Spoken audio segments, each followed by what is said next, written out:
Hello, my name is Jodi Bowersox, and I live in the heart of Colorado Springs with my husband Kevin and probably too many cats.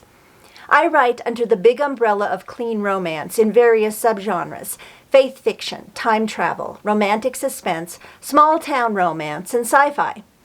The book I'll be reading from, Beware the Eyes of Mars, is the second book in my Tripping on Mars trilogy.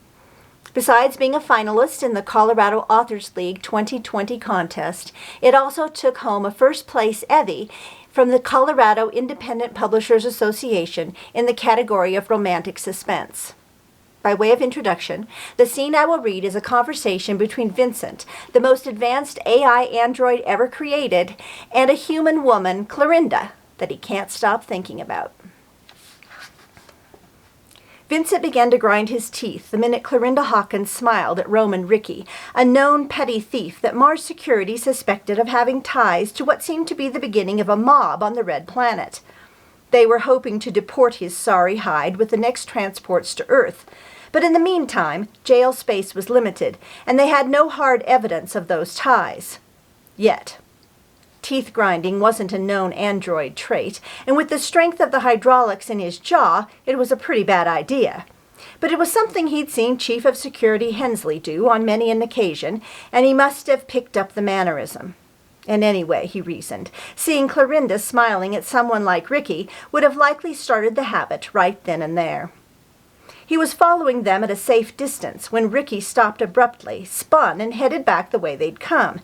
Vincent moved behind a Big Dipper ice cream stand as the man hurried past with a sour expression.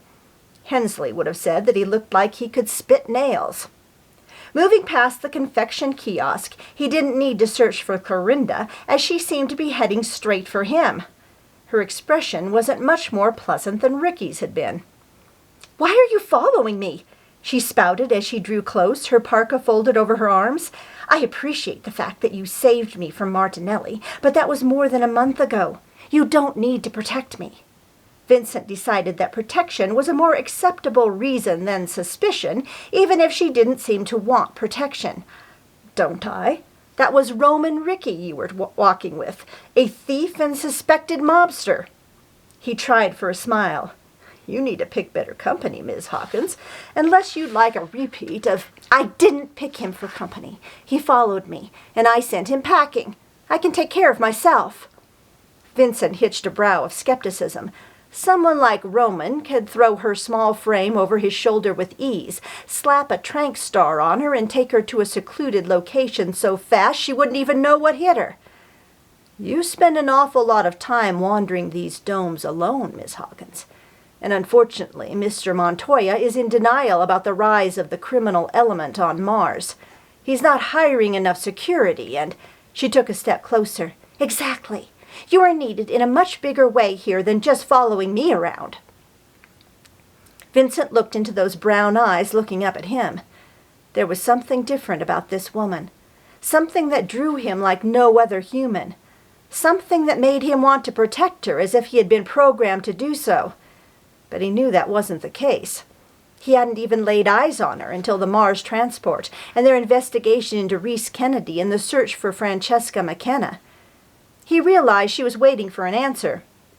"What did Ricky say to you?" Vincent suspected a connection between Ricky and Martinelli. It was probably no coincidence that Roman Ricky had wanted to talk to her. She pulled an arm out from under her coat and flung her braids over her shoulder. "He was just trying to hit on me, that's all. I told him to get lost." She was lying. He gave her a small smile. "Are you certain he wasn't trying to sway your testimony concerning Martinelli?"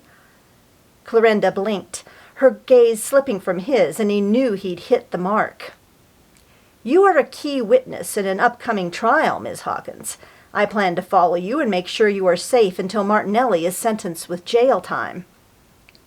She swallowed, then nodded, and Vincent only felt a tiny bit of remorse for not telling her the whole truth. He looked up the street. "Do you have more shopping to do, or shall I follow you back to your hotel?" She hugged her coat against her. "No, I'm finished." Her sheepish expression turned defiant. "And no, you can't follow me." Vincent glowered. "I thought I was clear. I'm tired of being followed." She lifted her head. "If you're coming along, you're walking beside me." Vincent fell into step with her as they headed back toward the main dome, not really understanding the sense of satisfaction he was feeling, or why the prompt to take her hand kept popping to the top of his directives. He'd studied the human male response to women so as to better understand their motivations that sometimes led to crime or domestic violence. Human relationships were often not rational, and for the last 2 years Vincent had been able to admire Ms. Hawkins without letting his emotions run away with him. That all seemed to change 45 days ago when he'd found Martinelli taking advantage of her in his bedroom after slipping a pill into her drink. It had been all he could do not to break the man in half, and he hadn't been completely rational about the woman ever since. "So, how about them Yankees?" Clorinda's non sequitur brought him out of his thoughts. "Them Yankees? Are you referring to the 19th century use of the word for American New Englanders, or the baseball team from New York that got its start in the early 20th century and continued into the 22nd until all baseball fell out of favor with the advent of racquetball in 2175? Clorinda laughed, and the sound made his feet warm. "I suppose it probably refers to the ball team, although it's just a cliché people throw out when there's a lull in the conversation." Vincent nodded. "Ah, yes. People tend to feel self-conscious with silence." He smiled. "Surprisingly, I have learned that silence can sometimes bring more out of people than interrogation." She looked at him with a knitted brow. "Were you trying to interrogate me?" "No," Vincent hastily reassured. "I was just lost in my own thoughts during what you called a lull." He probably shouldn't tell her just what those thoughts were. "Oh." Was there a hint of surprise in her voice? "Well, here's another cliché. A penny for your thoughts." This was one that Vincent had heard before, although he didn't find a penny to be much of an incentive to reveal to this woman that he'd been thinking about her. He hadn't been switched on yesterday. "I'm afraid your offer is too low, Miss Hawkins, but I'll endeavor to be a better conversationalist." She laughed again, and the warmth Vincent felt spread clear to his knees.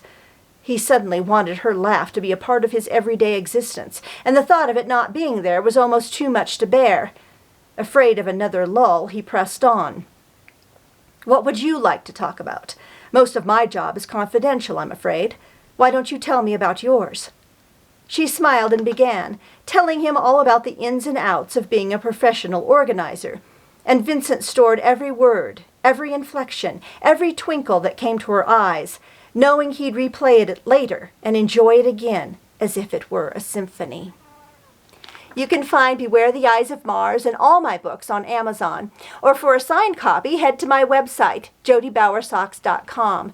My Facebook page is called Jodi Bowersox Artistry. Follow me there for all of the latest book news. Thanks.